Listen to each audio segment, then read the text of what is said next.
1848 में ज्योतिबा फूले ने अपने लोगों की जनसभा बुलाई, यानी शूद्रों की जनसभा बुलाया, और जनसभा में उन्होंने कहा कि देखो इस समय भारत के अंदर अंग्रेजी शासन चल रही है, इस देश के अंदर अंग्रेजी हुकूमत चल रही है और इस देश के ऊपर अंग्रेज शासन कर रहे हैं।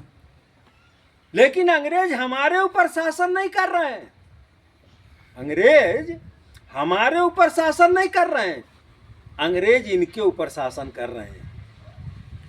ये हमारे ऊपर शासन कर रहे हैं, यानी अंग्रेजों के गुलाम ब्राह्मण हैं और ब्राह्मणों के गुलाम हम हैं। हम अंग्रेजों के गुलाम नहीं हैं। अब ज्योतिबा फूले साहब ने ये समझाया कि अंग्रेजों के आने के हजारों साल पहले से हम ब्राह्मणों के गुलाम हैं। अंग्रेज आज शासन कर रहे हैं,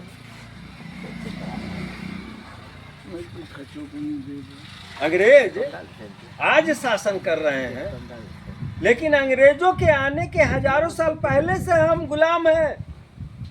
किनके गुलाम है? इन्हें ब्राह्मणों के गुलाम है।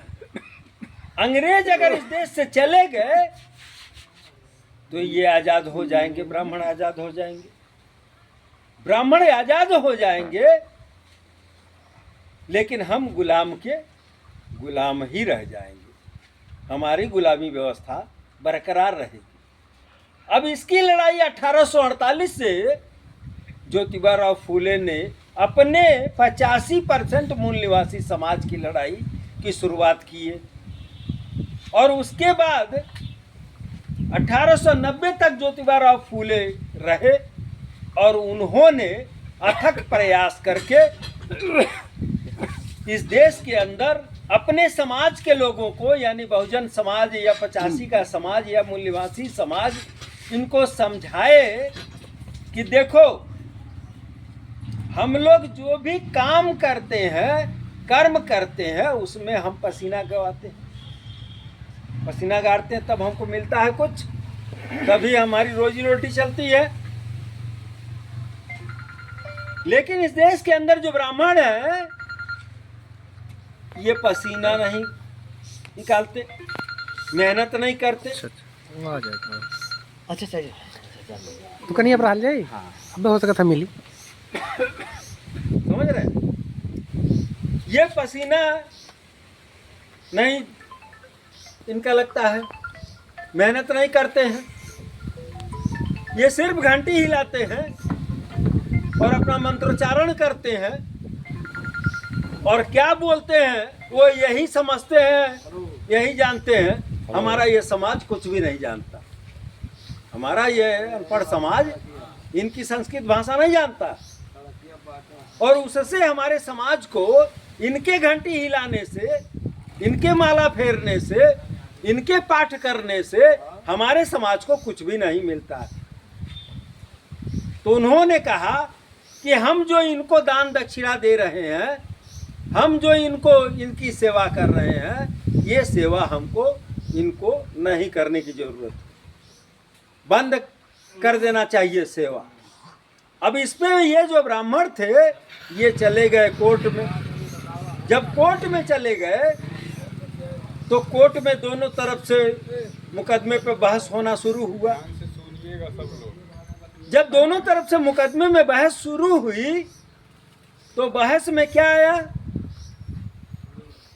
अंग्रेज जज के सामने ज्योतिबा फूले ने कहा कि साहब, नो वर्क नो पे, काम नहीं तो दाम नहीं, काम नहीं तो दाम नहीं। तो उसमें ब्राह्मणों ने कहा कि फिर आप धोबी को क्यों देते हैं, फिर आप नाऊ को क्यों देते हैं, वो आपको क्या देता है? तो ज्योतिबा फूले साहब समझाए कि मानव है और साफ कपड़ा पहनने का हमारी एक सभ्यता है और जिसमें धोबी बेचारा हमारा कपड़ा धुल देता है तो हमारा काम तो करता है। नाऊ जो है हमारे बाल दाढ़ी बड़े रहते हैं, उसको काट देता है, काम तो करता है। आप ब्राह्मणों का आउटपुट क्या है? आप लोगों के कर्म से हमारे समाज में क्या परिवर्तन आता है? क्या मिलता है ये घंटी हिलाने से, ये भागवत पाठ करवाने से क्या मिलता है हमारे समाज को? कुछ मिलता है? लिहाजा कोर्ट के अंदर ब्राह्मण मुकदमा हार गए। अब ये जो बातें थी ज्योतिबाराव फूले की, ये अंग्रेज अफसरों के दिमाग में खटकने लगी, क्योंकि ज्योतिबाराव फूले समझा दिए कि ये दीमक है, टाणा है,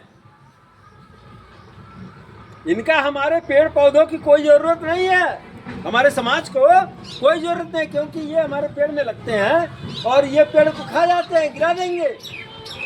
उसी तरह से ये टाणा लग करके हमारे समाज को बर्बाद कर रहे हैं।